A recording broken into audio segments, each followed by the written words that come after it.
अभी कुछ राजनेता आए हैं 54 साल की आयु में अपने आप को युवा कहते हैं और ये घूमते रहते हैं, संविधान बदल देंगे, संविधान बदल देंगे, संविधान बदल देंगे। मैं उनको समझाना चाहता हूं कि संविधान बदलने का प्रोविजन, संविधान के प्रावधानों का बदलने का प्रोविजन अनुच्छेद 368 के अंदर संविधान में ही है। और मैं आज फिर से एक बार कहना चाहता हूं, थोड़ा ज्ञानवर्धन भी हो जाए किसी का।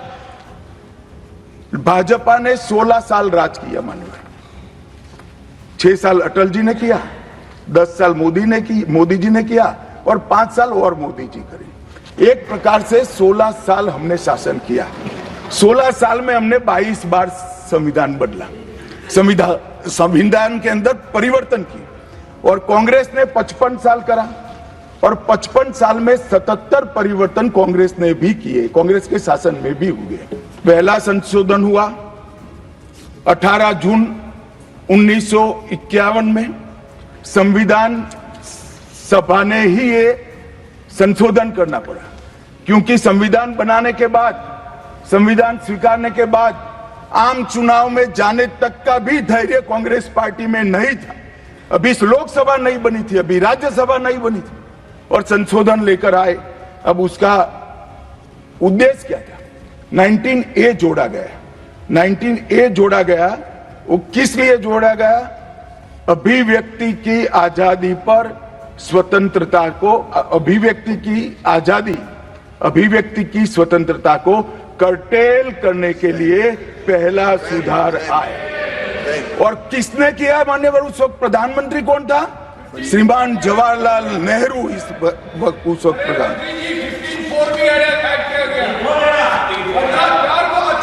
आप बता चुके।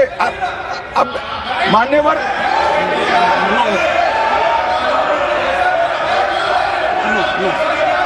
No sit down. Jairam ji, he not yielding. We heard leader of the opposition. मान्यवर, Unless there is yielding, let us hear. मान्यवर, मेरा लंबा अनुभव है आजकल करते हुए। मुझे 30 साल हो गए विधानसभा और लोकसभा राज्यसभा में बैठे हुए। संसद में भाषण करने का मेरा अनुभव है मान्यवर।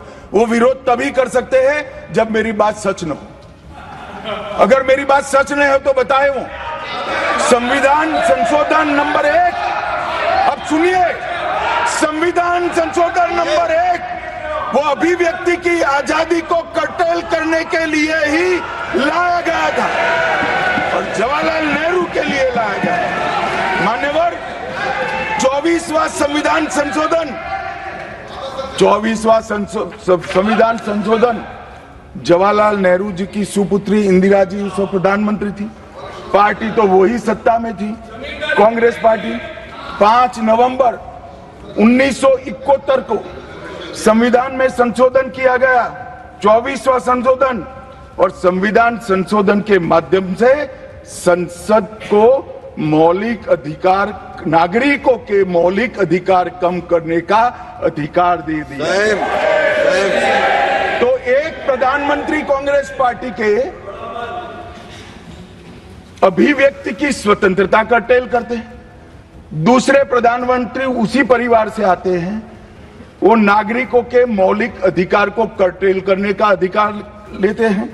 और 39वां संविधान संशोधन अब तो इंतहाई कर दी मान्यवर, सब सीमाओं को पार कर दिया। मान्यवर, आप तो अधिवक्ता रहे हैं। 10 अगस्त 1975 का वो दिन हमारे संविधान के इतिहास में बहुत, जब भी जिक्र होगा काले अक्षरों से ही इसका जिक्र करना पड़ेगा। उस वक्त 39वां संविधान संशोधन आया मान्यवर। 39वां संविधान संशोधन क्या था? इंदिरा गांधी जी के चुनाव को इलाहाबाद हाईकोर्ट ने अमान्य घोषित कर दिया। अभी कुछ नहीं है, ईवीएम ले लेकर घूमते हैं, हारते हैं और ईवीएम ले लेकर, ईवीएम ने हरा दिया, ईवीएम ने हरा दिया, ईवीएम ने हरा दिया। सुप्रीम कोर्ट ने 24 बार ईवीएम की अर्जी नकार दी। चुनाव आयोग ने 3 दिन ईवीएम 10 से 5 बजे तक रखा कि भाई कोई हैक कर बताए।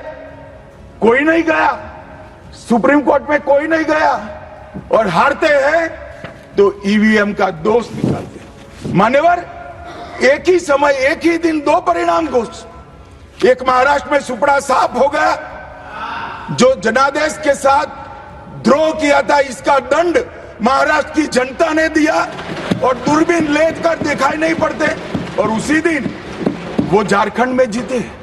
तो महाराष्ट्र में ईवीएम खराब है और झारखंड में टप से जाकर नए कपड़े पहनकर शपथ ले ली।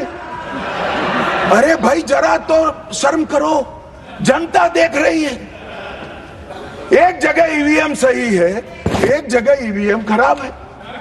मान्यवर, ऐसा कैसे हो सकता है? और मान्यवर, यहां पर इलाहाबाद हाईकोर्ट ने इंदिरा गांधी जी के चुनाव को निरस्त कर दिया, अमान्य किया, और उन्होंने संशोधन से प्रधानमंत्री पद की न्यायिक जांच पर भी प्रतिबंध लगा दिया। आपको जो करना है वो करो, कोई न्यायिक जांच नहीं है। ये अभी जो अधिकारों की गुहार लेकर घूमते हैं मेरे कम्युनिस्ट भाई, मैं उनको पूछना चाहता हूं, किसके साथ बैठे हो? किसके साथ बैठे हो? रात को अंधेरा कर अपनी आत्मा को टटोलना भैया, मालूम पड़ेगा। और ये संविधान संशोधन मान्यवर रिट्रोस्पेक्टिव इफेक्ट से किया गया कि पुराना भी मुकदमा है तो वो खारिज हो जाएगा। कभी ऐसा होता है? हमारे प्रधानमंत्री तो कहते हैं मैं प्रधानमंत्री नहीं हूं, प्रधान सेवक। और कोई कहता है कि मुझ पर मुकदमा नहीं हो सकता, मैं शासक हूं, शासक के खिलाफ उंगली नहीं उठाई जाती। भले संविधान ने अधिकार दिया, वो अधिकार हम समाप्त कर देते हैं। और मान्यवर, ऐसे ऐसे सुधार किए। मान्यवर, उस वक्त भी श्रीमती इंदिरा गांधी थी और 42वां संविधान संशोधन आया।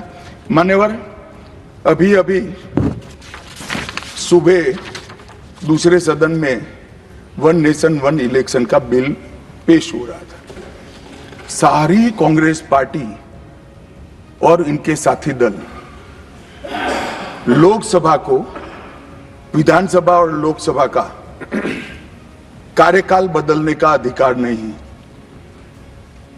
मैं सुन रहा था, है नहीं है तो जब बिल आएगा तब चर्चा करेंगे। परंतु भाई, आपने क्या किया? 42वें संशोधन से 3 जनवरी को लोकसभा और राज्य की विधानसभाओं का सामान्य कार्यकाल 5 वर्ष से बढ़ाकर 6 साल कर दिया। क्यों किया?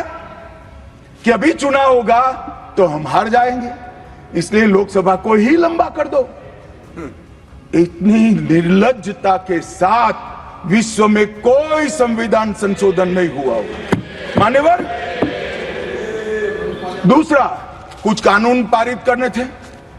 सदस्य उस वक्त ज्यादा विरोध तो कर नहीं सकते थे, मगर विरोध करने का नया तरीका कुछ कांग्रेस में, जिसमें हिम्मत थोड़ी बची कुची थी, इन्होंने कहा एब्सेंट रहने लगे तो क्वारम नहीं होता था। तो फरवरी 1 को संविधान संशोधन किया कि संसद और राज्यसभा में क्वारम की आवश्यकता नहीं है। वाह, 5 लोग भी है तो चला लो भाई।